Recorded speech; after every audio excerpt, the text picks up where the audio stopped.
사랑하고 존경하는 배달의 민족 여러분, 안녕하십니까? 오늘 네오비 독서지향 제110회 배달의 민족 원포인트 레슨을 진행하게 된 네오비 56기 김기정입니다.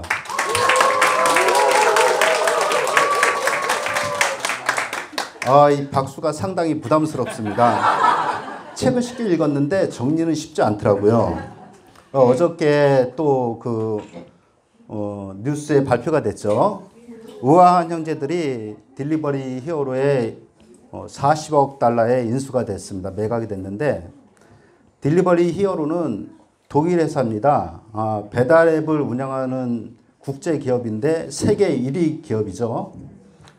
이 딜리버리 히어로가 얼마 전에 독일 사업에서 철수를 했습니다. 철수를 하면서 하는 얘기가 한국 시장에 전념하겠다. 자기 나라에서 사업을 철수하고 한국 시장에 전념하겠다니 대체 어떻게 하겠다는 거지? 라고 궁금했었는데 어저께 우아한 형제들을 인수한다고 발표를 했습니다. 비판적인 댓글이 많았는데 저는 우아한 형제들이 현명한 결정을 했다고 생각을 합니다. 우아한 형제들은 지금도 사실 한국 기업이라기보다는 외국계 자본들이 들어와서 이미 대주주는 외국계 자본이 잠식하고 있는 상태였습니다. 김봉진 대표가 경영권만 가지고 있는 상태였죠. 우아한 형제들이 한국 시장을 넘어서 국제적으로 국제시장에 나가서 발전하기 위해서는 더 큰 자본이 필요했고 더 큰 경쟁력 확보가 필요했습니다. 딜리버리 히어로와 우아한 형제들의 필요가 서로 맞아서 시너지 효과를 구축하기 위해서 이번에 딜이 성사됐다고 저는 생각합니다. 그러면 배민다움, 배달의 민족 브랜딩 이야기. 이 책은 김봉진 대표가 회사를 창업하는 과정부터 또 창업하고 나서 고객을 향한 마케팅, 그리고 내부 브랜딩 과정을 홍성태 교수가 묻고 김봉진 대표가 답하는 형식으로 구성되어 있습니다. 이 책에 나와 있는, 표지에 나와 있는 인물이 두 분이 계시는데 오른쪽에 계시는 분이 홍성태 교수님이고 왼쪽에 계신 분이 김봉진 대표님입니다. 우리가 사전에 지식이 없다면은 누가 교수고 누가 대표인지 좀 헷갈릴 수 있어요.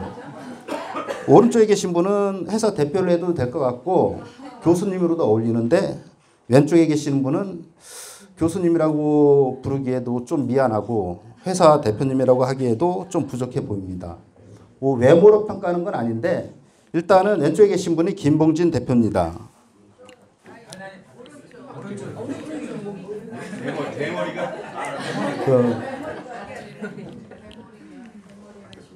자, 말씀드렸다시피 1부, 2부, 3부 과정은 창업 과정과 외부 마케팅 과정, 그리고 내부 브랜딩 과정. 그럼 배달의 민족이 무엇 하는 회사일까요?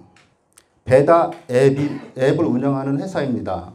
배달의 민족 자체가 배달 앱의 브랜드명이죠. 기존에 우리가 배달 음식 시킬 때는 소비자가 직접 판매자에게 주문을 하고 판매자가 소비자에게 직접 배달을 했습니다. 이 사이의 중간 매개체로 전단지, 상가 책자, 그리고 우리 집 냉장고에 많이 붙어 있었죠. 따뜻 붙어있던 상가 홍보용 자석 스티커. 이 중간 매개체 자리를 이 배달 앱이 대신하게 됩니다. 그 중에 대표적인 게 배달의 민족, 그리고 요기요 배달통. 국내 시장의 99%를 점유하고 있습니다. 이 배달 앱이 소비자와 판매자의 중간 매개체 역할을 대신하게 되면서 소비와 판매의 패턴도 바뀌게 됩니다. 직접 이루어지던 거래가 이제 주문할 때 배달 앱을 통해서 주문하고 접수 또한 배달 앱을 통해서 접수를 하게 됩니다. 그리고 지금은 배달 업무까지 배달 앱에서 같이 해서 판매자가 배달 앱에 음식을 전달하고 배달 앱에서 배달까지, 그리고 그 과정에서 이제 수수료를 받는 체계가 되겠죠. 딜리버리 코리아가 40억 달러라는 그 거액을 들여서 딜리버리 히어로죠. 우아한 형제들을 인수했는데 그럴 만한 가치가 있을까? 우리나라 배달앱 시장 잠깐 둘러봤습니다. 2013년에 배달앱 시장은 3,300억 원, 2018년 2,500원 공정거래위원회에서 발표한 자료입니다. 그럼 배달의 민족의 매출액은 어떨까요? 2015년 배달의 민족을 통한 음식점의 매출액은 1조 2천억 원, 2018년엔 5조 2천억 원이었습니다. 이 중에 배달의 민족 매출액은 2015년 500억, 2018년 2,700억. 배달의 민족을 통한 음식점 매출액 중에 배달 5% 정도가 배달의 민족 매출액이 되는 거죠. 이 매출액이 사실은 지금은 수수료라기보다는 광고 수익인데 소비자가 보기에는 광고 수익이나 수수료나 같은 걸로 인식을 하고 있습니다. 이용자도 뭐 계속 늘어나고 있고 서두에 배달의 민족과 요기요 그리고 배달통이 국내 시장에 100%를 잠식하고 있다고 그랬는데 그중에 배달의 민족이 차지하는 점유율은 어느 정도일까? 2017년 우한영진들이 발표한 자료에 의하면 약 63%입니다. 딜리버리 히어로에서 발표한 자료에서는 좀 차이가 나요. 배달의 민족이 약 47%, 요기요가 40%, 배달통이 13%. 객관적으로는 배달의 민족이 약 55%의 시장을 점유하고 있다는 게 정설입니다. 배달의 민족이 2010년에 배달 앱을 오픈하고 앱스토어에서 다운로드 1위를 차지합니다. 그리고 수개월간 순위권을 유지하죠. 저는 배달 앱이 당시에는 사업을 목적으로 하지 않았고 따라서 홍보나 광고가 전혀 없었음에도 불구하고 다운로드 1위를 한 이유가 무엇일까? 저는 여기서 그 이유가 있지 않았나 봅니다. 우리가 어떤 민족입니까? 배달의 민족. 배달의 민족. 죄송합니다. 이게 안경 끼면은 가까운 게 안 보이고 안경을 벗으면 먼 게 안 보여요. 배달의 민족. 일정한 지역에서 오랜 세월 동안 공동생활을 하면서 언어와 문화상의 공통성에 기초하여 역사적으로 형성된 사회 집단. 우리나라의 그 배달 민족에 대한 자부심과 한글의 묘미가 느껴지는 브랜드명이죠. 그리고 배달의 민족 브랜드의 특성인 패러디, 언어 유희가 같이 섞여 있죠. 배달의 민족이 생각하는 이제 배달의 민족은 배달 앱인데 배달의 민족이 생각하는 배달 음식은 어떤 걸까요? 배달의 민족에서 정의하는 배달 음식입니다. 사랑하는 사람과 나누는 행복한 시간. 배달 음식을 행복한 시간으로 승화했습니다. 단순히 언어 유희가 아니라 그들이 이 직업에 대한 업에 대한 개념, 윤리의식을 느낄 수 있는 표현이라고 하겠습니다. 배달의 민족이 배달 앱을 운영하면서 누가 배달 음식 시키는지 타겟을 찾습니다.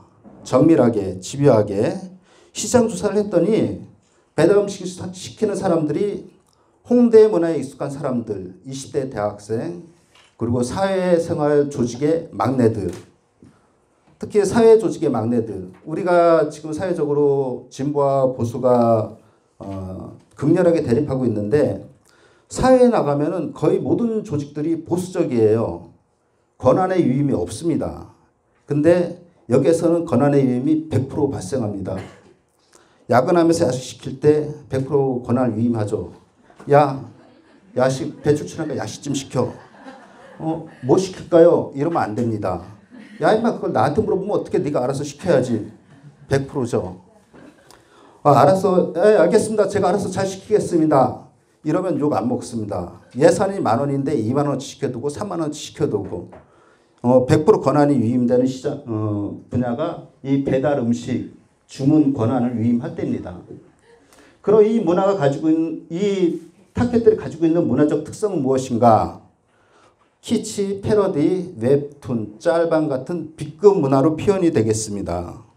이 B급 문화는 다소 촌스럽고 어설프고 유치하지만은 쉽고 가볍고 재미있습니다. 중독성이 있죠. 이 문화에 그러니까 배달의 민족은 정확한 타겟을 이렇게 잡았습니다. 그리고 이들이 좋아하는 게 무엇인지 찾았고, 그래서 고객들이 좋아하는 콘텐츠를 알고 있다는 것은 광고나 브랜드 유지에 강한 장점이 되겠습니다.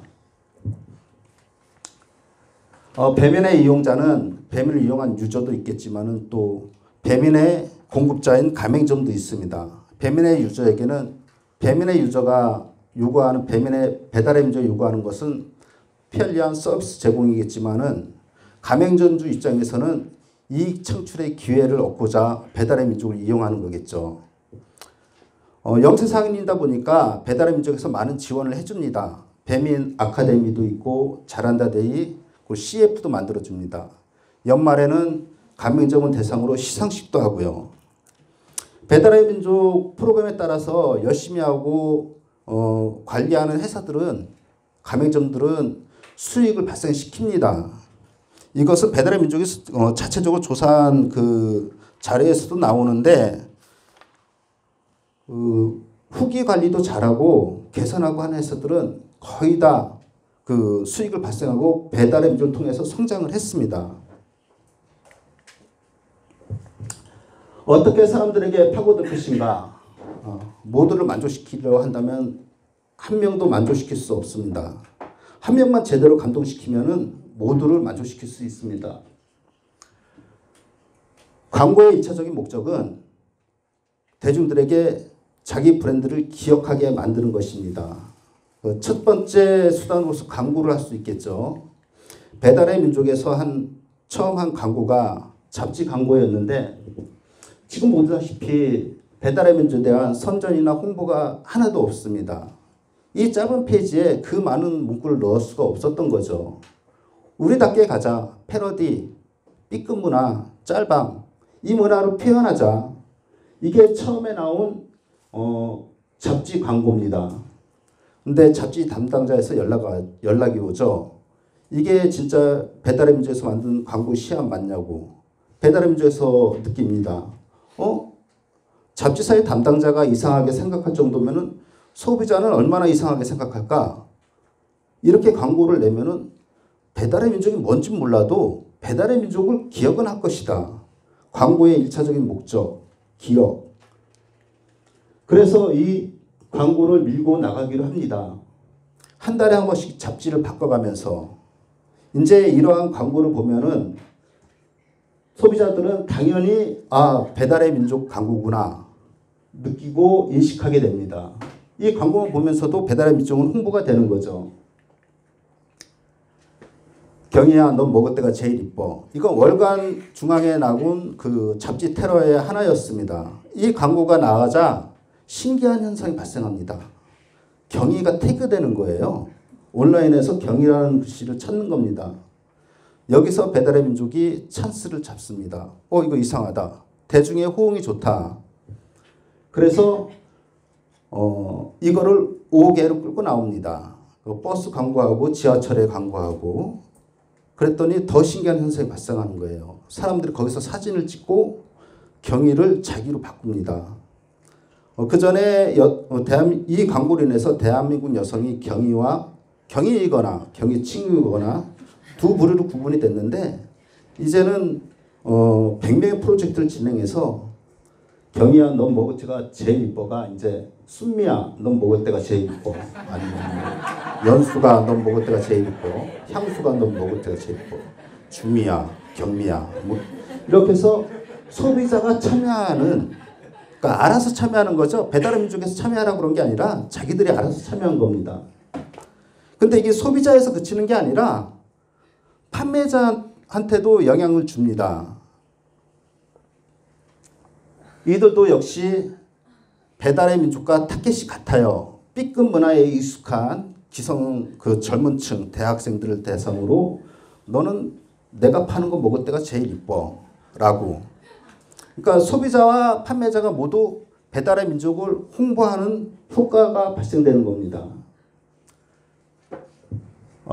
TV 광고. 배달의 민족은 몰라도 배달의 민족 광고는 모르는 사람 없다. 저도 이 광고가 기억이 납니다. 저희 배달의 민족은 모를 때였는데 이게 뭐지?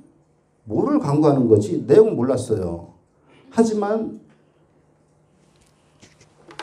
이 광고는 내용은 주제가 뭔지 모르지만 이 광고 자체는 기억이 납니다. 오랫동안. 지금도 사실은 기억이 나요. 이거 제가 이거 찾으면서 이걸 하면서 찾다가 이게 재밌어서 한번 이거 했는데 짧으니까 광고 한번 보겠습니다. 이 광고도 배달의 민족답습니다.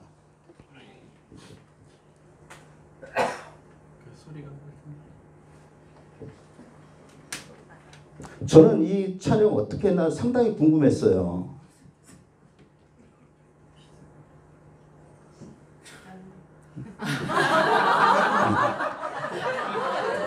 배달의 민족답죠?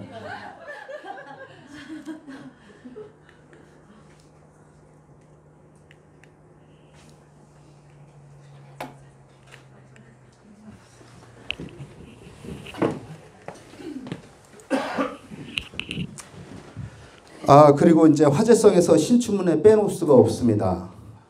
신춘문예 음식을 대상으로 한 창작시 공모전인데 배달의 민족이 특별히 한 게 없어요. 그냥 공모전을 개최했을 뿐입니다. 근데 자발적인 참여가 이루어지죠. 다양한 계층에서 상당히 많은 대중들이 알아서 참여를 합니다. 그리고 신춘문예 참 신박합니다. 이게 2019년도 배민 신춘문예 대상작인데 이해하는데 한참 걸렸습니다. 제가 이제 머리가 좀 안 좋아서 나중에 보니까 이게 곰탕 우리가 아니고 우리고군요.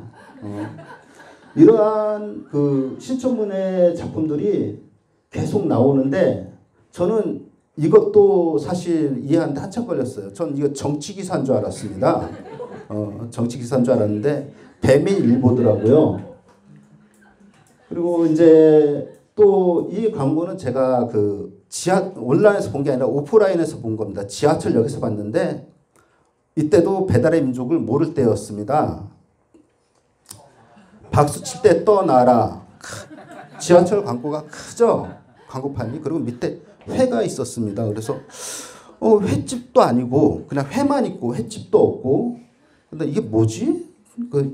이 연결을 못한 거예요. 나중에 배달의 민족 광고라는 걸 알고 이해를 했지만은 당시에는 이게 뭐지? 궁금증을 유발시켰죠. 그래서 기억에 남습니다. 저희의 미션은 좋은 음식을 먹고 싶은 곳에서 먹게 하는 겁니다. 배달 음식의 정의와 일맥상통하는 부분이 있습니다. 사랑하는 사람과 나누는 행복한 시간.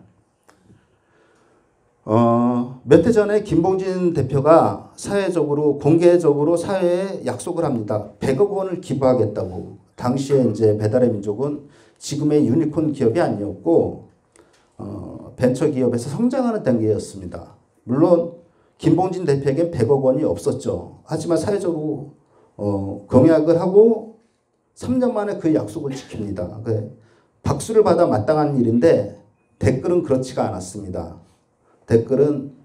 댓글의 주 비판 내용은 자영업자 등불 쳐서 소상공인 스스로 뽑아가지고 100억 원 기부하냐. 비판적인 내용이었습니다. 한 달 전에 배달의 민족에서 또 언론에 발표를 합니다. 배달의 민족 12일간 포상휴가. 배달의 민족이 지금 4.5일제 근무제를 채택하고 있습니다. 그래서 연말에 12일 포상휴가 주는데 사실 신정, 크리스마스 휴일 빼고 그러면 실질적인 휴가는 6일이에요. 근데 여기도 댓글이 달리죠. 아까 댓글도 그렇고 이번 댓글도 그렇고 칭찬하는 댓글은 20-30%, 나머지 비판입니다. 물론 비판의 주 대상은 자영업자 수수료 받아서 포상휴가 보냈느냐. 이 당시에 배달의 민족이 나름대로 한국 사회에서 점유율 1위를 하고 한국 배달앱 시장에 성장은 하고 있지만은 보장된 선도 자리가 아니었고 회사가 발전을 위해서는 사업 영역의 확장이 필요했습니다. 그런데 사회적으로 배달의 민족에 대한 인식이 자영업자 수수료 받아서 회사 유지한다는 조금 우호적이지 않은 댓글들 그리고 그 인식들 소비자가 가지고 있는 비호감적인 이 인식을 극복하지 않는 이상 사업을 확장하기는 힘들다고 보고 김봉진 대표 과감한 결정을 합니다. 배달의 민족에 그 투자하신 분들이 가장 그 김봉진 대표를 평가하는 부분이 강력한 실행력입니다. 김봉진 대표는 실행을 해요. 이때 사업을 확장하기 위해서 스스로가 배달의 민족의 발목을 잡고 있다고 판단되니 바로 실행을 합니다. 당시에 바로결제 서비스 수수료 폐지. 이 바로결제가 배달의 민족 매출의 30%를 차지할 때였습니다. 배달의 민족은 수수료보다 광고 위주의 회사인데 그 수수료는 30% 차례예요. 작은 비중이 아니죠. 뭐 1,000억의 매출이 있다고 그러면은 300억을 포기한 겁니다. 회사는 바로 적자로 돌아서고. 근데 결과적으로 이게 대성공이었습니다. 배달의 민족 수수료 폐지하니 착한 기업으로 소문이 난 겁니다. 이제 배달 음식 시킬 때 배달업을 이용하는 거죠. 더 많은 광고가 들어왔습니다. 원상복구하는데 6개월밖에 걸리지 않았어요. 배달의 민족에서는 6개월이나 걸렸다고 그러는데 6개월밖에 걸리지 않았습니다. 그렇게 해서 배달의 민족은 배민 라이더스, 배민 프레시, 배민 쿡 같은 사업 분야로 성공적으로 확장을 할 수 있었습니다. 물론 확장 성공만 있었던 건 아닙니다. 다양한 시도를 했는데 이런 분야가 성공을 했다는 거고 실패한 사업도 많았죠. 어쨌든 배달의 민족은 계속 도전을 하고 타석에 들어서서 스윙을 합니다. 안타를 때리기도 하고 삼진을 당하기도 하지만 계속 시도를 합니다. 지금 여기서 보듯이 배달의 민족에서 배민 라이더스, 배민 프러시, 배민 쿡으로 업종이 사업 영역이 확장되는 걸 보면은 소비자의 기대, 욕구도 변하고 있다는 걸 느낄 수 있습니다. 니즈에서 원추로. 이제 소비자가 기대한 니즈는 충족이 되었어요. 기대는 니즈 갖고는 기대감을 만족시켜주지 못합니다. 원추 시장으로 가는 거죠. 원추 시장은 다소 비싸더라도 또 나한테 필요가 없더라도 그리고 내가 가지고 있더라도 또 삽니다. 뭐 제일 좋은 게 우리 다이어트 식품 같은 경우 가격을 따지지 않습니다. 사실은 적당히 먹고 운동하면 되는데 그거 안 하고 100만 원, 200만 원, 수백만 원 들여서 다이어트 식품을 먹죠. 똑같은 물을 크리스탈 잔에다 먹으면 더 맛있다고 생각을 합니다. 원추 시장입니다. 여기서 또 배달의 민족이 추가하는 가치 하나는 배달의 민족이 처음에 앱으로 시장에 나왔을 때는 이미 수많은 배달앱이 시장에 있었습니다. 그 중에 하나의 앱이 더해졌을 뿐이죠. M+1이었습니다. 하지만 배민 라이더스, 배민 프레시, 배민 쿡은 M+1이 아니라 0에서 1로 가는 새로운 시장을 창출하고자 하는 겁니다. 이게 새로운 시장이 될지 0에서 1로 가는 아니면 M+1의 시장이 될지는 아직 모릅니다. 결과가 나오지 않았지만 어쨌든 배달의 민족은 0에서 1로 가는 시장을 창출하기 위해서 시도를 하고 노력을 한다는 것은 마땅히 평가받을 수 있겠습니다.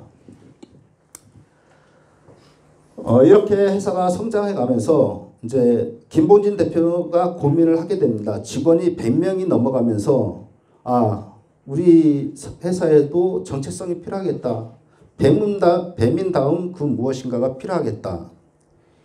어떻게 우리 회사를 하나의 회사로 그리고 배민다운 직원들이 배민 가족으로서 배민다운 의식을 가지고 일을 할 수 있을까 고민하다가 그 방안 중에 하나로 배민 글씨체를 만들고자 합니다. 배민 글씨체를 만들어서 보급한데 이게 60년대 70년대 키치함을 표현하고 있습니다. 사용을 안 하죠. 의무적으로 직원들에게 사용합니다. 영업사원들도 의무적으로 사용하게 하고 다들 싫어했는데 의외로 반응이 좋아요. 외부에서 재밌으니까. 배민 그 타켓이 B급 문화 아닙니까? 패러디, 키치, 웹툰, 짤방 여기에 맞았던 겁니다. 재미있으니까 사용하니까 또 다른 글씨체를 개발합니다. 그래서 주화체, 한라체, 도연체, 을지로체 그리고 이 개발된 글씨체를 무료로 오픈합니다. 오픈하니 학생들이 받아서 쓰고 게임에서 받아서 쓰고 나중에는 관공서에서도 받아서 사용을 합니다. 이 배민 글씨체, 배민 폰트를 다운받아 쓰면서 저절로 이 배민이 홍보되죠. 배민 글씨, 배민 폰트라는 걸 다 아니까.